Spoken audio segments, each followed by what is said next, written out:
Well, I think you saw by the number of ground balls that he's got some movement back on his fastball. He's not after the strikeout. He's after pitching to contact a little bit better, using his changeup, his slider a lot better, more consistently, pitching inside better.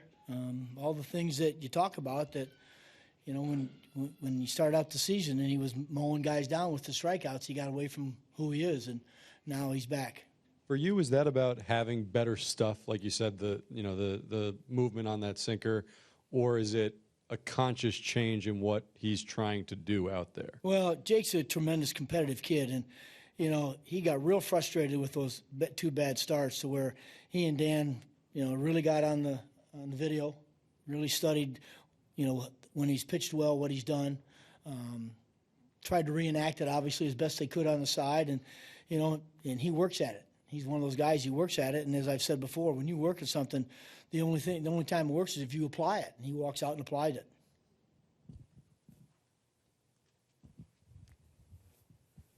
Rich. Terry Conforto in the leadoff spot. He had been hitting too much the last few days, but still getting on base. But today he seemed to return to kind of using the whole field in RBI spots. Is that something you guys are working on with him?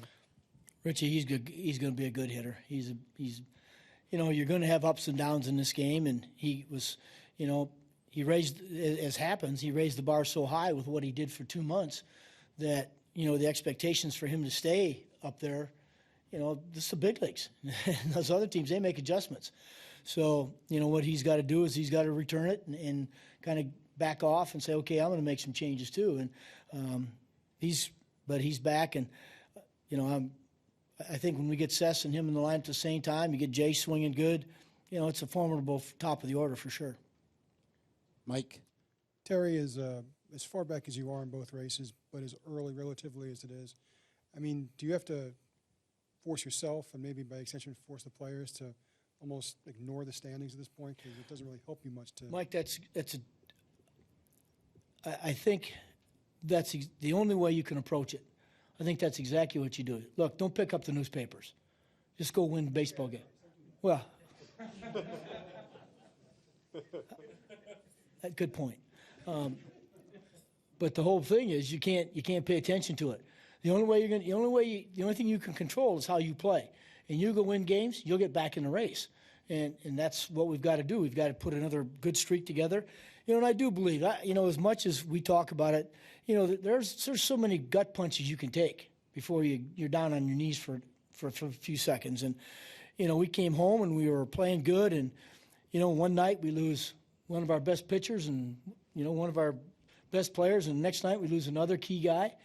You can only take so many blows before you start. And for that brief moment, you feel sorry for yourself. And then who shows up but Max Scherzer? That's a bad mix. So, we'll bounce back and we'll start playing good. Just like today, it's a huge win for us because of who we got to play tomorrow night and who we got to face.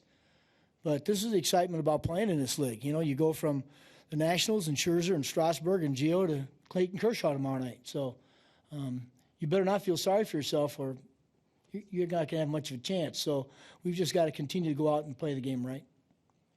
Steve.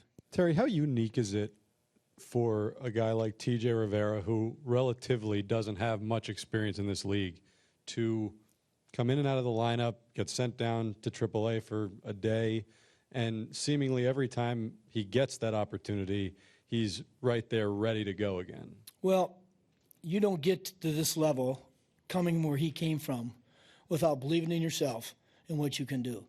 And T.J. Rivera thinks he can hit, and therefore he can hit. He has the knack to get the barrel of the baseball, and he does it. He gets sent down, and I'm sure he looks in the mirror and says, well, I've been here before. I got there once, I can get back there, and that's the way he approaches it. And, right now, again, he's one of the keys. You got to put him in the lineup. This guy's going to get hits. Tony? Terry, for you, answering Mike's question, for you guys to kind of make a run and get where you want to go, how just critical is it for deGrom kind of from here on out to be the guy he's been the last couple of starts? You've got to have that guy, Tony. You've got to have the guy. And I go back to one of the things Sandy Koufax told me a long time ago, you got to have a guy who's going to be 12 games over 500 in your starting rotation. And if you have one of those guys, you got a chance to compete. And right now, Jake's leading the pack is to be that guy. So to have him and those kind of guys, they stop losing streaks. You lose 3 in a row, and who shows up? Jake deGrom. And that means a lot because when he's out there, the offense kind of relaxes a little bit, knowing that, hey, look, we don't have to score a ton. We just got to score a few runs, and he's going to hold them. And when you have that combination, it makes the game a little easier for these guys to play. JP. Again, staying with Jake, obviously it's not his day job, but how much is that, with the way things have been going, how much does it galvanize a team when just to see the reaction in the dugout when he hits the ball opposite field over the fence like that? And he used David Wright's bat, so the conversation got pretty heavy, I can tell you. Well, he's a unique guy. He's one thing about Jacob deGrom. Jacob deGrom he's here to win. He knows how to pitch. He's got a feel for pitching. He loves to be a great teammate. He's fun to be around, and he's one of the guys. Guys just cheer for him no matter what he's doing. They cheer for him, and he's always seems like he's in the middle of a joke someplace. And so it's guys enjoy him. And so when he has a day like he does today, I mean they're really, really genuinely happy for him.